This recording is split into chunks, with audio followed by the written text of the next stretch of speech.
Now, when he came, he claimed that he was the Messiah, from which we get the word Christ, through the word Christos, and from which again we get the word Christianity. But the word Christ was never heard by Jesus in his lifetime, because this is the Greek word. He said, I am the Messiah. He didn't say, I am the Christ in Greek, because he's talking to the Jews, a Jewish prophet coming to Jews, speaking that Jewish language, Hebrew or Aramaic. He did, yeah, Aramaic. I thought he spoke. Yes. So while he's speaking, he's saying in his own language, is that I am the Messiah, the anointed one, the chosen one. But his people didn't recognize him. They insinuated that he was an impostor, and as such, they had him hanged on the cross. The Muslim attitude is that he was the true messenger of God, and he was the Messiah.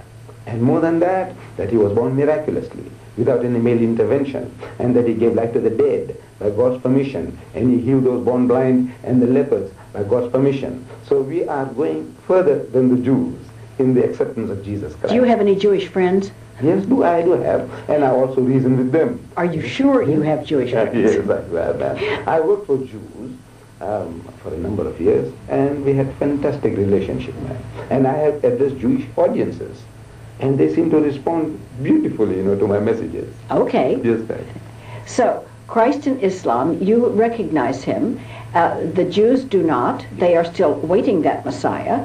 And then where does your prophet, sir, the prophet of Islam and the Bible, come in? Yes. You see, Muhammad came 600 years after Jesus. Jesus the Christ. 600 years after. God Almighty appointed him. And now there was a dispute going on in his own environment between the Jews and the Christians with regards to the personality of Jesus. What was his stand? What would be the stand of his followers? So he clarifies the position for us with regards to Jesus, that he was one of the mightiest messengers of God. He was the Messiah, he was born miraculously, but he was not God in human form. He is not God incarnate. And he is not the begotten Son of God. How can you tell that from the Bible? The Bible also tells us the very same thing. I mean, in my reading of the Christian Bible, nowhere does Jesus ever say at any time, I am God, or worship me. Nowhere. There is not a single Bible among the many versions. There is not a single statement, an unequivocal statement, anywhere in any Bible. But on the contrary, like you had mentioned a few minutes back, about I and my Father are one. Now people, when they read that, the Christian, now he is, I say, programmed. We are all programmed. There is no doubt about that. But we must be big enough to say, let's see if you can reprogram me. Now, the Christian has been programmed to think that when he said, I and my Father are one, which meant that he was claiming divinity, that he is God himself. We says, no, he didn't mean in that sense. Those Jews, according to the Christian scriptures, they took exception to that statement of his.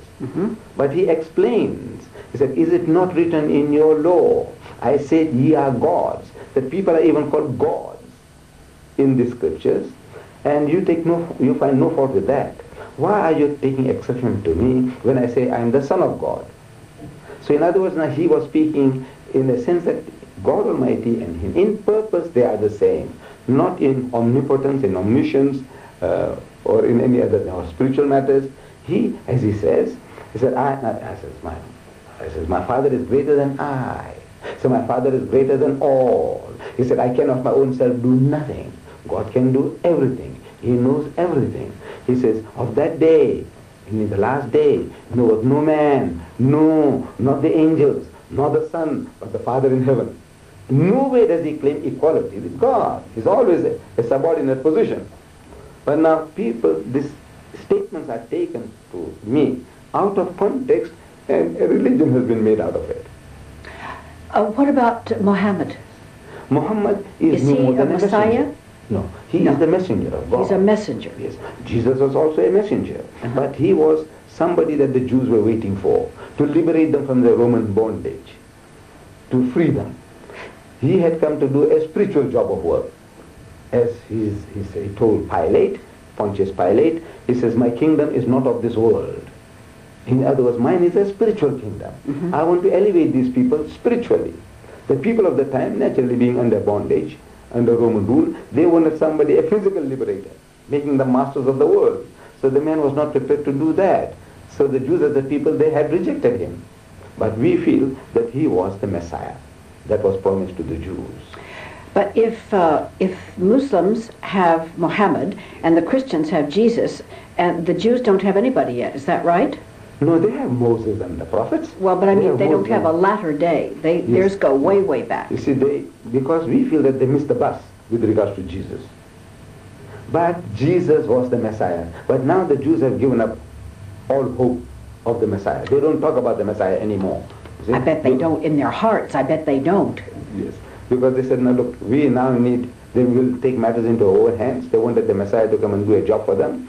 And the practical philosophy they applied.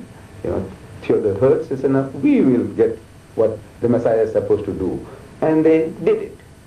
1948, they established the state of Israel. They took the hands out of the Messiah's hand and they established the state of Israel.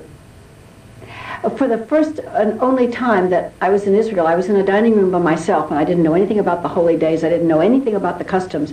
And I was finishing my supper, and I heard kind of a singing. And when I looked over and I saw some men softly singing, I honestly thought they were drunk. And I was sort of embarrassed. And then as this sound went around the room, this beautiful, beautiful sound came in these deep voices. Then I realized that they all had little books and that they were singing and giving thanks at the end of a meal, and the tears came to my eyes. It was so beautiful. And I felt the Spirit so strongly. I can't describe to you how strongly I felt that. And I truly felt that I was linked. I didn't know what they were singing. I didn't know anything about it, but I knew that the presence of the Spirit was there. And that's what I call the Spirit that I felt when I first saw you. That same Spirit, because you have a radiant face, you know. No, you do. And you don't have all those worry lines and those lines of anguish that people that don't know God. Yes, and so I feel that in you, I felt it in them, and I hope it is observed in a tiny bit in myself, and that's to me what's that unity. Is that the Christ? Is that Spirit? Is that, did Muhammad have a word for it? What is